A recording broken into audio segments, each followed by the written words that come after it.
ദൈവം ആ മലയിലുമല്ല ഈ മലയിലുമല്ല എന്ന് യേശു പ്രഖ്യാപിക്കുവാൻ കാരണമെന്താണ്? അറിയാൻ താല്പര്യമുള്ളവർക്ക് സ്വാഗതം. താല്പര്യമില്ലാത്തവർക്കും സ്വാഗതം. കാരണം ഇപ്പോൾ താല്പര്യമില്ലാത്തവരാണല്ലോ അറിയാൻ താല്പര്യം ആർജിക്കേണ്ടത്. അതുകൊണ്ട് എൻ്റെ കാഴ്ചപ്പാടിൽ ഇപ്പോൾ താല്പര്യമുള്ളവരെ പോലെ തന്നെ, അല്ലെങ്കിൽ ഒരു പടി കൂടുതൽ ശ്രദ്ധ അർഹിക്കുന്നത് ഇപ്പോൾ ഒട്ടും താല്പര്യമില്ലാത്ത ആളുകളാണ്.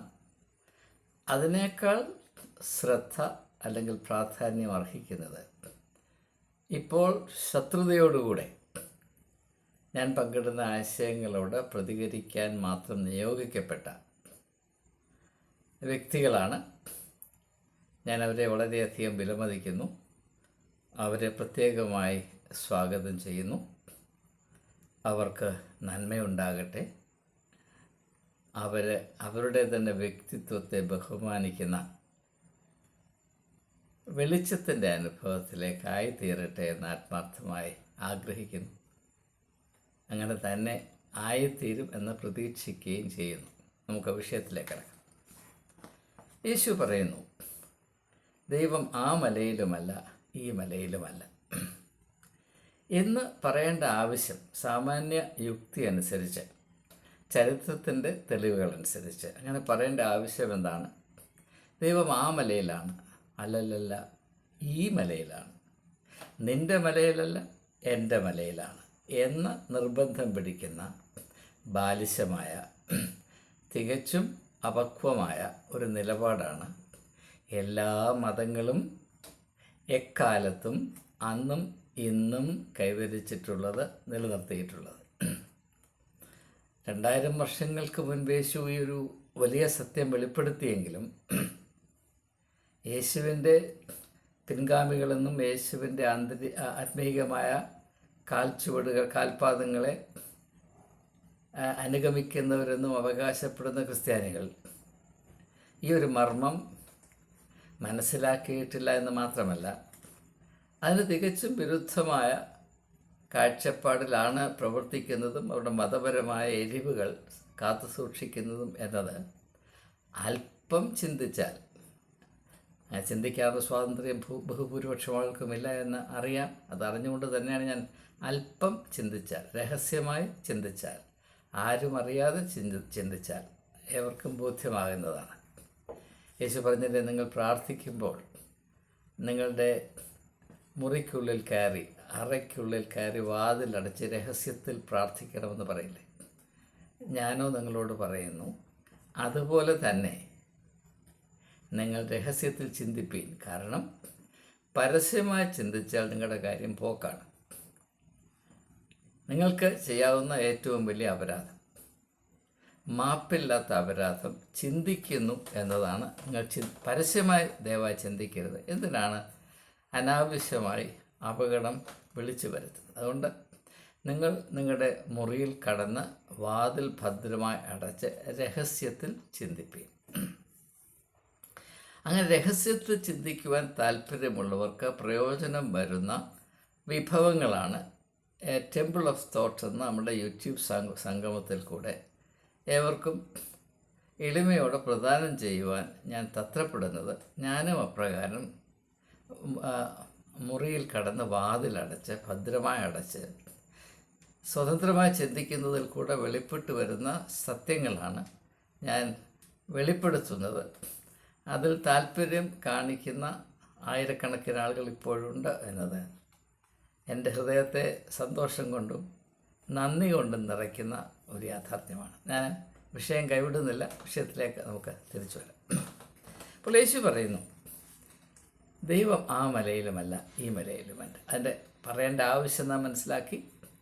ദൈവം എൻ്റെ മലയിലാണ്, എപ്പോഴും എൻ്റെ മലയിൽ തന്നെ ആയിരിക്കും, നിൻ്റെ മലയിൽ ഒരിക്കലും ദൈവം വരികയില്ല എന്ന് ശഠിക്കുന്ന ബാലിശമായ ഒരു നിലപാടും കാഴ്ചപ്പാടുമാണ് സംഘടിത മതങ്ങൾ, അതേത് മതമാണെങ്കിലും എക്കാലത്തും പുലർത്തിപ്പോകുന്നത് എന്നത് ഒരു ചരിത്ര സത്യമാണ്. അതിനിന്നും യാതൊരു മാറ്റവും സംഭവിച്ചിട്ടില്ല. അത് ഞാൻ കൂടുതലായി വിശദീകരിക്കുകയോ തെളിയിക്കുകയോ ചെയ്യേണ്ട ആവശ്യമില്ല.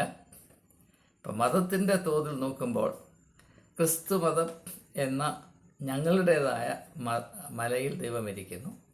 ക്രിസ്തു മതത്തിനകത്ത് ഓരോരോ പ്രത്യേകമായ സഭകൾ, ഡിനോമിനേഷണൽ ചർച്ചസ്, അവ ഓരോരുത്തരും പറയുന്നത് നിൻ്റെ കുന്നിൻ്റെ പുറത്ത് യേശുവില്ല, എൻ്റെ കുന്നിൻ്റെ പുറത്ത് മാത്രമേ യേശുവുള്ളൂ. കത്തോലിക്കർ പറയും യേശുവിൻ്റെ ശരീര രക്തങ്ങൾ ഞങ്ങളുടെ മാത്രം കുത്തകയാണ്, അത് പ്രാപിപ്പാൻ നിങ്ങൾക്ക് അവകാശമില്ല. നിങ്ങൾ ആരാണ്? ഞങ്ങളുടെ കുന്നിലിരിക്കുന്ന യേശുവിൻ്റെ ശരീരവും രക്തവും പ്രാപിപ്പാൻ നിങ്ങൾക്ക് ആര് യോഗ്യത തന്നു, അവകാശം തന്നു, അനുമതി തന്നു എന്നവർ ചോദിക്കില്ലേ? അതുപോലെ തന്നെ അവർ മാത്രമല്ല, എല്ലാ സഭാവിഭാഗങ്ങളും അവരുടെ വേറിട്ടുള്ള അസ്തിത്വത്തെ നിലനിർത്തുന്നതിന്, അത് ന്യായീകരിക്കുന്നതിന് അവരുടേതായ മലയിലിരിക്കുന്ന ദൈവത്തെ മാത്രമേ അവർ എടുത്ത് കാണിക്കുകയുള്ളൂ. അവരോട് കൂടെയുള്ള സഹവിശ്വാസികൾക്ക് ഓതിക്കൊടുക്കുകയുള്ളൂ. അങ്ങനെ അല്ല എന്ന് പറയുന്നവരെ അവർക്ക് സുബോധം വരുന്ന വിധത്തിൽ കൈകാര്യം ചെയ്യാനുള്ള കഴിവ് ഈ ഓരോ സംവിധാനങ്ങളുടെയും ചുക്കാൻ പിടിച്ചിരിക്കുന്ന ആളുകൾക്കുണ്ട് എന്നത് നിങ്ങൾക്കറിയാം. അതുകൊണ്ട്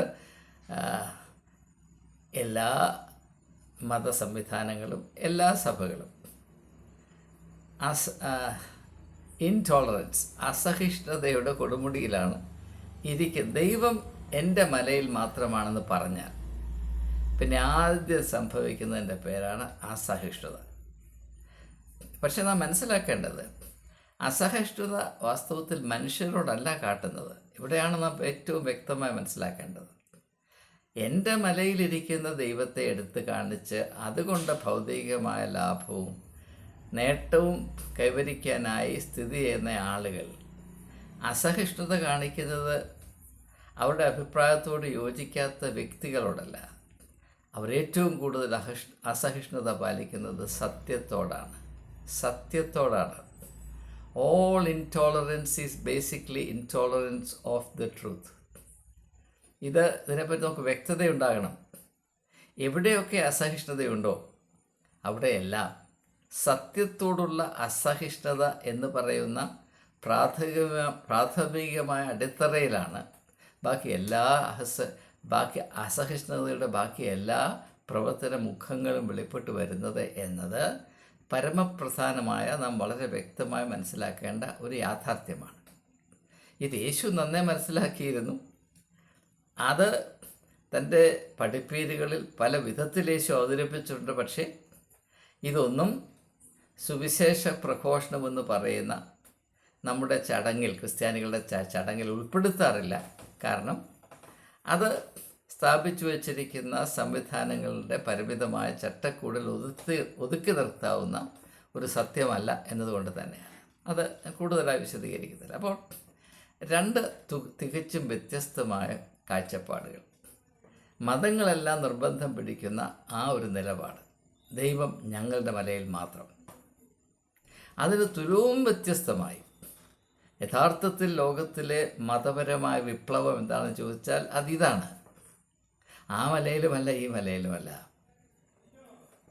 പിന്നെ ജനങ്ങളുടെ മധ്യത്തിലേക്ക് കടന്നു വരികയും ജനങ്ങളോട് താതാത്മ്യം പ്രാപിക്കുകയും കൃപയും സത്യവും നിറഞ്ഞവനായി അവരുടെ മധ്യത്തിൽ പാർക്കുകയും മാത്രമല്ല, നിങ്ങൾ എന്നിൽ വസിപ്പീൻ, ഞാൻ നിങ്ങളിലും വസിക്കാം എന്ന് പറഞ്ഞ് അതിൻ്റെ പരിപൂർത്തിയായി അപ്പമെടുത്ത് നുറുക്കി വാഴ്ത്തി, ഇതെൻ്റെ ശരീരമാണ്, ഇത് നിങ്ങൾക്കായി ഞാൻ തരുന്ന ശരീരമാണ്, അപ്രകാരം തന്നെ പാനപാത്രമെടുത്ത് വാഴ്ത്തി, ഇത് നിങ്ങൾക്കായി ഞാൻ ചൊരിയുന്ന രക്തമാണ് എന്ന് പറഞ്ഞ് സമാനതയില്ലാത്ത വിധത്തിൽ മനുഷ്യ അവസ്ഥയുമായി താതാത്മ്യം പ്രാപിക്കുന്ന ഒരു ദൈവികതയുണ്ട്, അല്ലെങ്കിൽ ഒരു ദൈവമുണ്ട്. ഇത് തമ്മിലുള്ള അന്തരം വളരെ വളരെ വളരെ വലുതാണ്. രാത്രിയും പകലും തമ്മിലുള്ള അന്തരത്തേക്കാൾ വലുതാണ് ഈ രണ്ട് ദൈവസങ്കല്പങ്ങൾ തമ്മിലുള്ള വ്യത്യാസമെന്ന് നാം എന്തുകൊണ്ടാണ് മനസ്സിലാക്കാൻ ഭയപ്പെടുന്നത്? നാം ചെയ്യുന്നത് മലമുകളിലിരിക്കുന്ന ദൈവത്തെ ആരാധിക്കുന്നതിന് വേണ്ടി ജനങ്ങളുടെ മധ്യത്തിൽ കടന്നു വന്ന് മനുഷ്യ അവസ്ഥയോട് താതാത്മ്യം പ്രാപിച്ച് അവർക്ക് ആശ്വാസവും പ്രത്യാശയും നൽകുവാൻ തന്നെ യാഗമായി അർപ്പിക്കുന്ന സമാനതയില്ലാത്ത ഈ ദൈവസങ്കല്പവും കൂടെ കൂട്ടിക്കലർത്തി യഥാർത്ഥത്തിൽ മലമുകളിൽ മാത്രം ഇരിക്കുന്ന ദൈവത്തെ നിലനിർത്തുന്നതിന് ഇവിടെ നിന്ന് വല്ലതും കടം കിട്ടുമോ എന്ന അന്വേഷണത്തിൽ മാത്രം ഇത് ഒതുക്കി നിർത്തിയിരിക്കുകയാണ് എന്ന് ദയവായി മനസ്സിലാക്കുക. ഇതാണ് വാസ്തവത്തിൽ കപടഭക്തിയുടെ സാരാംശം. നമുക്ക് ഏവർക്കും അറിയാവുന്നതുപോലെ യേശു വളരെ സൗമ്യമായി സംസാരിച്ചു, സൗമ്യമായ ജനങ്ങളുമായി ഇടപെട്ടു, എല്ലാവരോടും വളരെ സഹിഷ്ണുത കാണിച്ചു. മറ്റെല്ലാവരും വളരെ കോപത്തോടുകൂടെ പ്രതികരിച്ചു കൊണ്ടിരുന്ന ആളുകളോട് ഏറ്റവും കൂടുതൽ സഹിഷ്ണുതയായി യേശു ഇടപെട്ടു. എന്നാൽ മറ്റെല്ലാവരേക്കാളും ചരിത്രത്തിൽ മറ്റെല്ലാവരേക്കാളും മൂർച്ചയേറിയ വിധത്തിൽ അന്നത്തെ പുരോഹിതവർഗത്തെ യേശു വിമർശിച്ചു, അവരെ കുറ്റം വിധിച്ചു എന്നത് സത്യമാണ്. അതിൻ്റെ കാരണം എന്താണ്? അവരിൽ യേശു കണ്ടത് പുരോഹിതവർഗത്തിൽ എപ്പോഴും നിലനിന്നിരുന്ന പ്രാഥമികമായ പ്രമാണമായ കപടഭക്തി എന്ന ഒരു സോക്കേടാണ്. എന്താണ് ഈ കപടഭക്തി? മലയിലിരിക്കുന്ന ദൈവത്തെ ആരാധിക്കുന്നതിന് ജനങ്ങളോടുകൂടെ വർത്തിച്ച് അവരുടെ ജീവിത സാഹചര്യങ്ങളോട് ഒരുമപ്പെട്ട് അവർക്ക് ഉദ്ധാരണം നൽകുന്നതിന് വേണ്ടി ജീവൻ പണയപ്പെടുത്തി നിലകൊള്ളുന്ന ദൈവത്തിൻ്റെ കയ്യിൽ നിന്ന് ആത്മീയമായ വിഭവങ്ങൾ മോഷ്ടിച്ച് കടമെടുത്ത് മറ്റേതിനെ നിലനിർത്താൻ, അതിനെ വെള്ളപൂശാനായി നടത്തിക്കൊണ്ടിരിക്കുന്ന മത ആചാരങ്ങൾ ആരൊക്കെ നിലനിർത്തുന്നുവോ, അതൊക്കെ അതിനെ സാധൂകരിക്കുന്നുവോ, അവരെല്ലാം കപടഭക്തിക്കാരാണ് എന്ന് മനസ്സിലാക്കുക. നിങ്ങൾ അല്പം ഒരു വിമർശന ബുദ്ധിയോടെ സത്യത്തോടുള്ള പ്രതിപത്തിയിൽ നാം നടത്തുന്ന പ്രാർത്ഥനകളും ആരാധനകളും നാം വെച്ചു പുലർത്തുന്ന സങ്കല്പങ്ങളും ദൈവത്തെപ്പറ്റിയുള്ള ധാരണകളും എല്ലാം പരിശോധിച്ചാൽ സത്യം സത്യം സത്യമായി ഞാൻ നിങ്ങളോട് പറയുന്നു, മലമേൽ മാത്രമിരിക്കുന്ന ദൈവത്തെയാണ് നാം ആരാധിക്കുന്നത്. മറ്റൊരു കാര്യവും നമുക്ക് അറിഞ്ഞുകൂടാ. യേശു ഇങ്ങനെയൊക്കെ പറഞ്ഞു, പക്ഷേ എന്ത് ചെയ്യാനാണ്, അവന് വേണ്ട അറിവില്ലായിരുന്നു. കാര്യം ഇങ്ങനെയൊക്കെ നടക്കത്തുള്ളൂ എന്ന ധാരണയിൽ മാത്രമാണ് നാം കഴിയുന്നത്. അതിൻ്റേതായ തട്ടുകേടുകൾ നമ്മളെയധികം അനുഭവിക്കുന്നുണ്ടെങ്കിലും അനുഭവത്തിൽ നിന്ന് പഠിപ്പാൻ പോലും നമുക്ക് സ്വാതന്ത്ര്യമല്ല എന്നത് നമ്മുടെ ദുരവസ്ഥ തന്നെയാണ്. ഇനിയും ഈ ഒരു അവസ്ഥയെ കുറച്ചുകൂടെ മനസ്സിലാക്കാൻ നമുക്ക് മുൻപോട്ട് പോകാം. എന്താണ് ഈ മലമേലിരിക്കുന്ന ദൈവത്തിൻ്റെ പ്രശ്നം? അവിടെ പ്രശ്നം വല്ലതും ഉണ്ടോ? പ്രശ്നമില്ലെങ്കിൽ പിന്നെ ഈ കാര്യം സംസാരിച്ചിട്ട് ആവശ്യമില്ലല്ലോ. മലമേലിരിക്കുന്ന ദൈവമാണ് മനുഷ്യരാശിയുടെ ഏറ്റവും വലിയ ശാപം. ഞാൻ ആവർത്തിക്കുകയാണ്, മലമേലിരിക്കുന്ന ദൈവമാണ് മനുഷ്യരാശിയുടെ ഏറ്റവും വലിയ ശാപം. കാരണം വളരെ വളരെ വ്യക്തമായി ദയവായി മനസ്സിലാക്കുക. ഈ മലമേലിരിക്കുന്ന ദൈവത്തിൻ്റെ സ്വഭാവം എന്താണെന്നറിയാം? ഏകപക്ഷീയത എന്നതാണ്. ഏകപക്ഷീയത. നിങ്ങൾ ആ ദൈവത്തെ കാണാൻ മലയുടെ മുകളിൽ പോകണ്ടേ? മലയിലിരിക്കുന്ന ദൈവത്തിന് നിങ്ങളുടെ അവസ്ഥ അറിയുവാനോ, നിങ്ങളുടെ ആവശ്യങ്ങൾ മനസ്സിലാക്കുവാനോ, നിങ്ങൾക്ക് വിടുതൽ നൽകുവാനോ കഴിയുമെന്ന് നിങ്ങൾ വിചാരിക്കുന്നുണ്ടോ? ഒരിക്കലുമില്ല. മലയിലിരിക്കുന്ന ദൈവം അവിടെ തന്നെ ഇരിക്കും. അതുകൊണ്ട് തന്നെ ആ ദൈവത്തിന് നിങ്ങളെ കാണുവാൻ കണ്ണുകളോ നിങ്ങളെ സഹായിപ്പാൻ കൈകളോ ഇല്ല. അത് കൃത്യമായി സൂചിപ്പിച്ചുകൊണ്ടാണ് യേശു പറയുന്നത്, ബിംബങ്ങൾക്ക് കണ്ണുണ്ടെങ്കിലും അവ കാണുന്നില്ല, കൈയുണ്ടെങ്കിലും അവർ പ്രവർത്തിക്കുന്നില്ല, കാലുണ്ടെങ്കിലും നടക്കുന്നില്ല. അതിൻ്റെ അർത്ഥം എന്താണ്? ഏകപക്ഷീയമായി മാത്രം സ്ഥിതി ചെയ്യുന്നു. അങ്ങോട്ട് ചെല്ലണം, നേർച്ചയിടണം, വണങ്ങണം, തൊഴണം, അവിടെ നിന്ന് നൽകുന്ന നിർദ്ദേശങ്ങൾ അപ്പാടെ പാലിക്കണം. പിന്നെ അതുകൊണ്ട് എന്തെങ്കിലുമൊക്കെ കിട്ടും. ഇന്ന് കിട്ടിയില്ലേ നാളെ കിട്ടും, നാളെ കിട്ടിയില്ലെങ്കിൽ നാൾ കിട്ടും, ഇവിടെ ഈ ഭൂമിയിൽ കിട്ടില്ലെങ്കിൽ മറ്റെവിടെ ചെന്നാൽ കിട്ടും എന്നുള്ള മനുഷ്യനെ കബളിപ്പിക്കാൻ മാത്രം ഉദ്ദേശിച്ചിട്ടുള്ള ഈ കുതന്ത്രം, അത് മലയിലിരിക്കുന്ന ദൈവത്തിൻ്റെ ആരാധനാക്രമമാണ്. ദയവായി മനസ്സിലാക്കുക. അപ്പോൾ അതുകൊണ്ട് ലോകത്തിൽ മതസംവിധാനങ്ങൾ, അതേത് മതമാണെങ്കിലും, പ്രവർത്തിക്കുന്നത് ഏകപക്ഷീയതയിൽ കൂടെയാണ്. അതെന്തുകൊണ്ടാണ് എന്ന് ഞാനിപ്പോൾ പറയാൻ പോവുകയാണ്. ദയവായി ഇത് വ്യക്തമായി മനസ്സിലാക്കണം. ഏകപക്ഷീയത എന്നത് അധികാര മോഹത്തിൻ്റെ സ്വഭാവവും പ്രവർത്തന രീതിയുമാണ്. അധികാരത്തിൻ്റെ പവർ എന്ന വാക്കാണ്. പവർ എന്ന വാക്ക്, അധികാരം. എവിടെയൊക്കെ മനുഷ്യൻ അധികാരമോഹത്തിന് അടിമയാകുന്നുവോ അവിടെയെല്ലാം അവൻ സഹജീവികൾ ഇടപെടുന്ന വിധത്തിൻ്റെ സ്വഭാവമാണ് ഏകപക്ഷീയത. അതുകൊണ്ട് തന്നെ നിങ്ങൾ അല്പം ശ്രദ്ധിക്കുമെങ്കിൽ നിങ്ങൾക്ക് മനസ്സിലാകും. യേശു തൻ്റെ പഠിപ്പീരുകളിൽ മനുഷ്യൻ മനുഷ്യനോട് പ്രകാരമാണ് ഇടപെടണം എന്ന് സൂചിപ്പിക്കുന്ന ഓരോ സാഹചര്യങ്ങളിലും യാതൊരു വ്യത്യാസവുമില്ലാതെ ഒരു പരസ്പര പൊരുത്തക്കേടും വരാത്ത വിധത്തിൽ തികച്ചും കൺസിസ്റ്റൻ്റായി യേശു പഠിപ്പിക്കുന്നത് എന്താണ്? നിങ്ങൾ പാരസ്പര്യത്തിൽ പരസ്പരം ബന്ധം പുലർത്തുവീൻ, നിങ്ങൾ അന്യോന്യം സ്നേഹിപ്പീൻ, മറ്റുള്ളവർ നിങ്ങൾക്ക് ചെയ്യുവാൻ നിങ്ങൾ താല്പര്യപ്പെടും, നിങ്ങൾ അവർക്കും ചെയ്യുവീൻ, അയൽക്കാരനെ നിന്നെപ്പോലെ തന്നെ സ്നേഹിപ്പീൻ. അതിൻ്റെ ഏറ്റവും ഉന്നതമായ ആ അവസ്ഥയെ സൂചിപ്പിച്ചുകൊണ്ടാണ് യേശു പറയുന്നത് ശത്രുവിനെ സ്നേഹിപ്പീൻ. എൻ്റെ അർത്ഥം എന്താണ്? ശത്രു ആരാണ്? ഏകപക്ഷീയമായി പ്രവർത്തിക്കുന്നവനാണ് ശത്രു. ശത്രുത എന്ന് പറഞ്ഞാൽ മൂർച്ചയേറിയ ഏകപക്ഷീയത എന്നാണ് എൻ്റെ അർത്ഥം.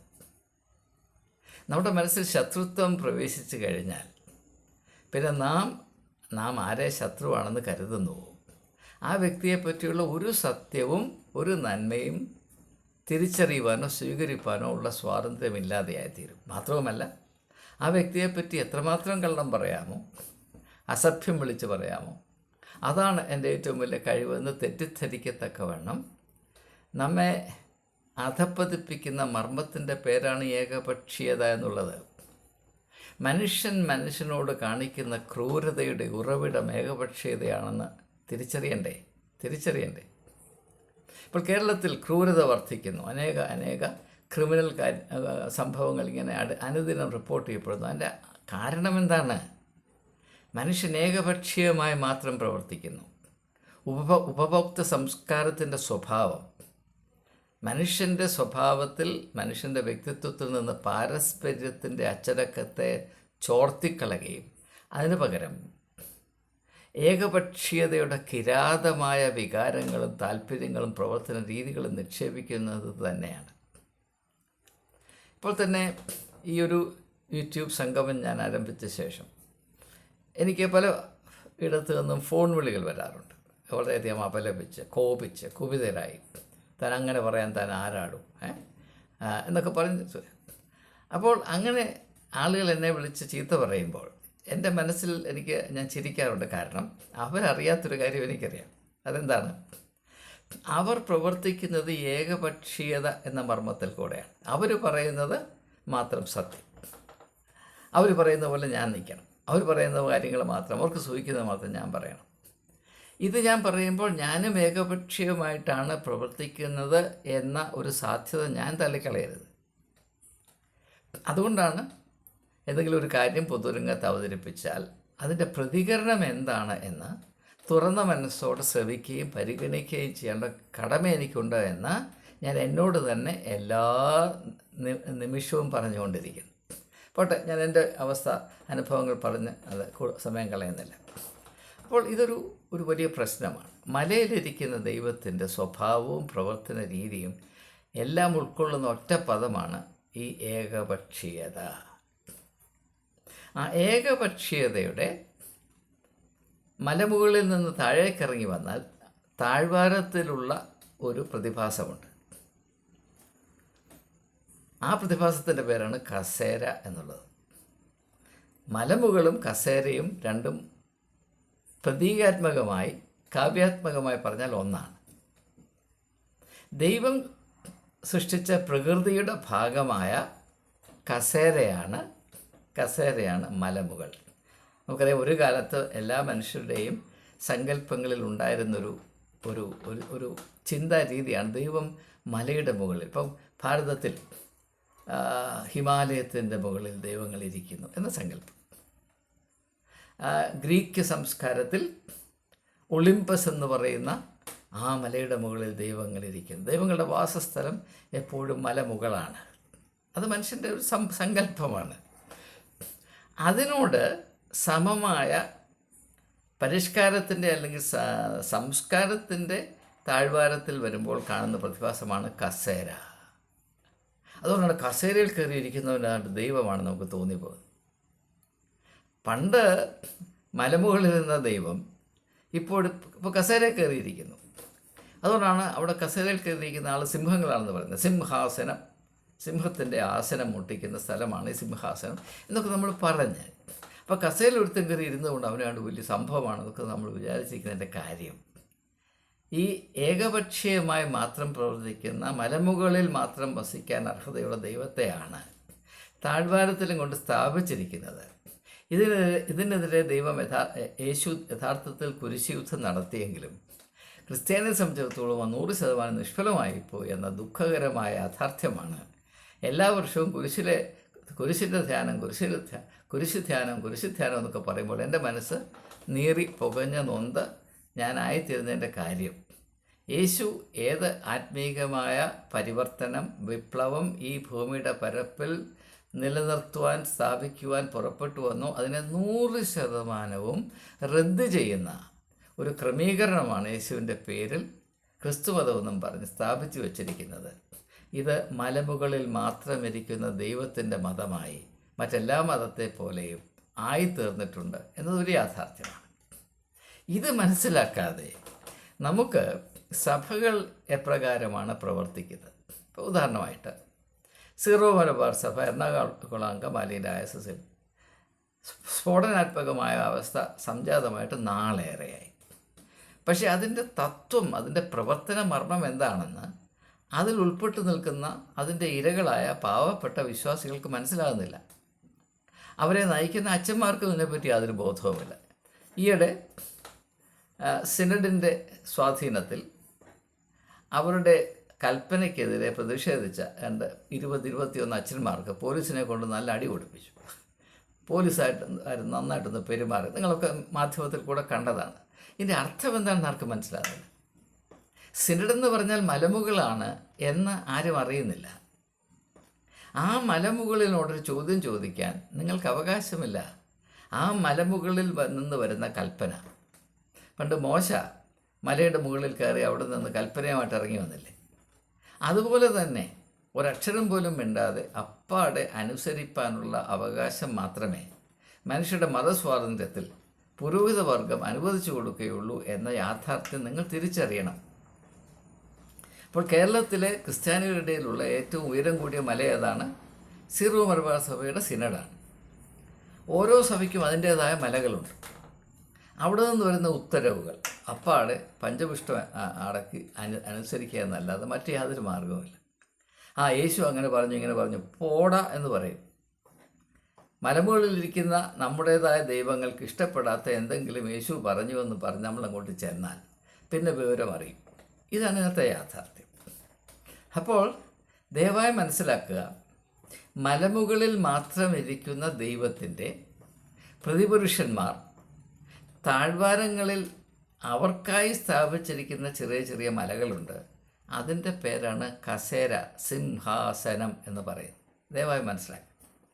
അവിടെ ഇരുന്ന് കഴിഞ്ഞാൽ പിന്നെ ഒരിക്കലും സഹവിശ്വാസികളെ സഹജീവികളായി കാണുവാൻ അവർക്ക് കഴിയുകയില്ല. അവർ നോക്കുമ്പോൾ ഇവർ ഏതാണ് നികൃഷ്ടജീവികൾ, ഒരു വിലയുമില്ലാത്ത ആളുകൾ.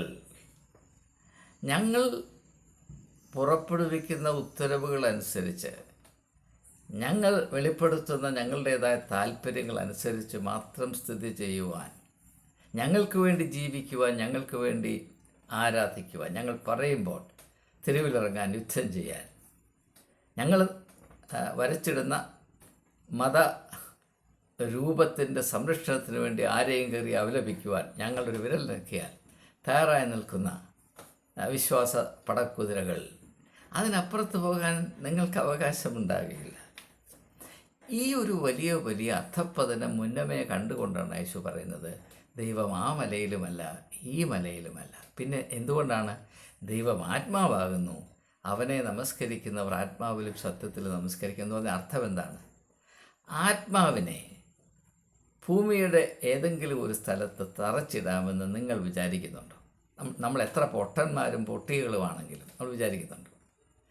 യോഹന്നാൻ്റെ സുവിശേഷം 3-ാം അധ്യായത്തിൽ നിക്കോദീമോസിനോടുള്ള സംഭാഷണത്തിൽ കൂടി യേശു വെളിപ്പെടുത്തുന്നത് എന്താണ്?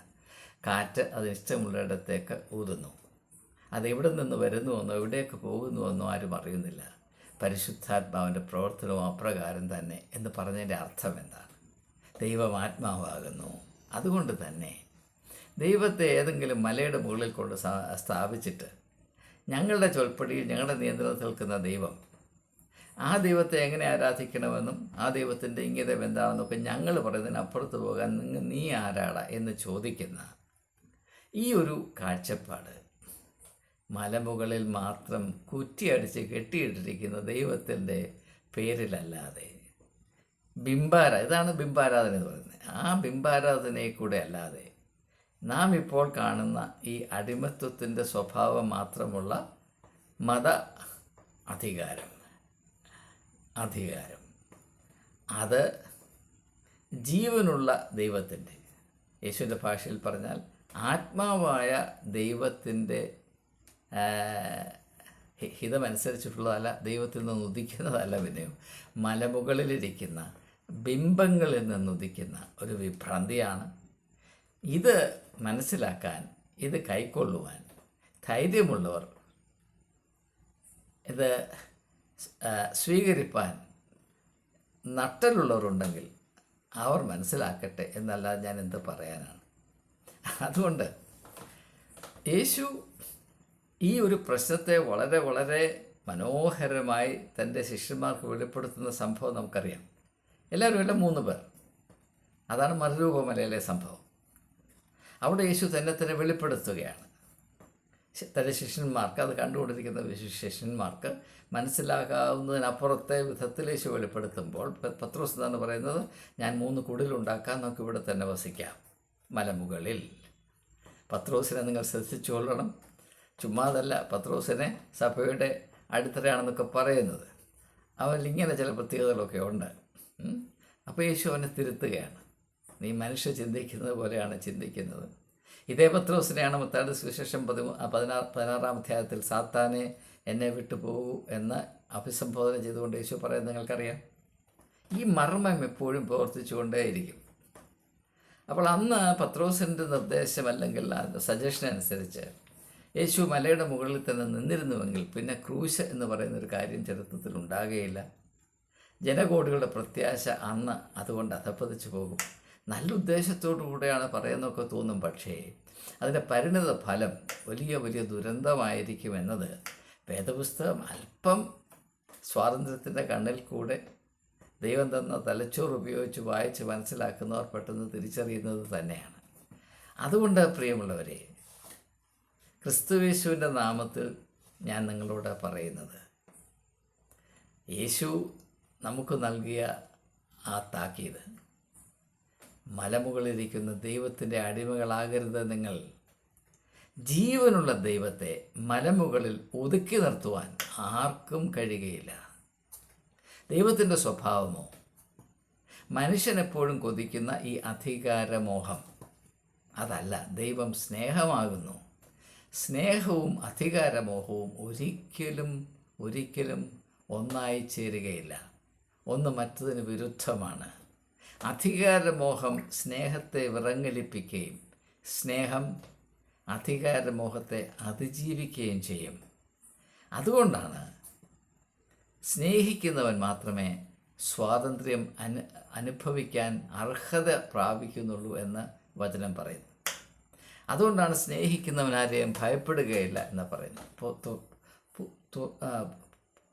പൂർണ്ണമായ സ്നേഹം ഭയത്തെ പുറത്താക്കുന്നു. പൂർണ്ണമായ സ്നേഹം ഭയത്തെ പുറത്താക്കുന്നു. പക്ഷേ മലമുകളിലിരിക്കുന്ന ദൈവം മനുഷ്യരുടെ മേൽ ആധിപത്യം സ്ഥാപിക്കുന്നതും പുലർത്തുന്നതും സ്നേഹം കൊണ്ടല്ല, ഭയം കൊണ്ട് മാത്രമാണ്. അതുകൊണ്ടാണ് ആ മലമുകളിൽ മാത്രം ഇരിക്കുന്ന ബിംബമായ ദൈവത്തെ വെച്ച് മുതലെടുക്കുന്ന ആളുകൾ മനുഷ്യരെ അവരുടേതായ എഴുത്തിൽ കെട്ടിയിടാനായിട്ട് എക്കാലത്തും ഉപയോഗിക്കുന്ന കയറിൻ്റെ പേരാണ് ഭയം. ഭയം ഭയം പേടിപ്പിച്ച് പേടിപ്പിച്ച് പേടിപ്പിച്ച് ഈ ലോകത്തിൽ ഞങ്ങൾ പറയുന്നത് പോലെ നിങ്ങളില്ലെങ്കിൽ ഈ ലോകത്തിൽ ഈ ജീവിതത്തിൽ തന്നെ നിങ്ങൾക്ക് ശാപം കിട്ടും, പരലോകത്തിൽ നിങ്ങൾ നരകത്തിലും പോകും. ഭയം എന്ന് പറയുന്ന ഒരു ഒറ്റ കയറുകൊണ്ടാണ് വിശ്വാസികളെ കെട്ടിയിട്ടിരിക്കുന്നതെന്ന് പറയുമ്പോൾ നമ്മുടെ അവസ്ഥ എത്ര ഭീകരമാണ്. ഇത് കണ്ട് യേശു ഇപ്പോഴും കരയുകയാണ് എന്നാണ് ഞാൻ മനസ്സിലാക്കുന്നത്. അതുകൊണ്ട് ദുഃഖ വെള്ളിയാഴ്ചയ്ക്ക് അർത്ഥമുണ്ട്. യേശുവിൻ്റെ ദുഃഖം പലപ്പോഴുമൊക്കെ നാം ഒന്ന് ഓർക്കണ്ടേ. യേശുവിൻ്റെ ദുഃഖത്തെ, അവൻ രക്തം കണ്ണീരായി വാർത്ത അവസ്ഥയെപ്പറ്റി, അതിൻ്റെ പ്രവർത്തന മർമ്മത്തെപ്പറ്റി ഓർക്കാൻ ഒരു ദിവസമെങ്കിലും ഉണ്ടല്ലോ.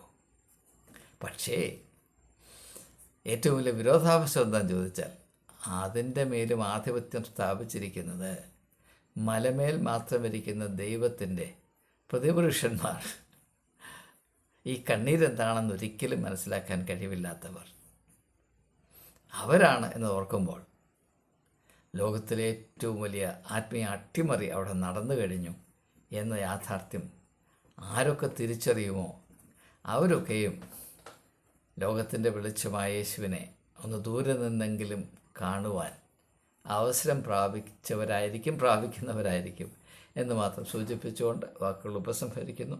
ഏവർക്കും നമസ്കാരം.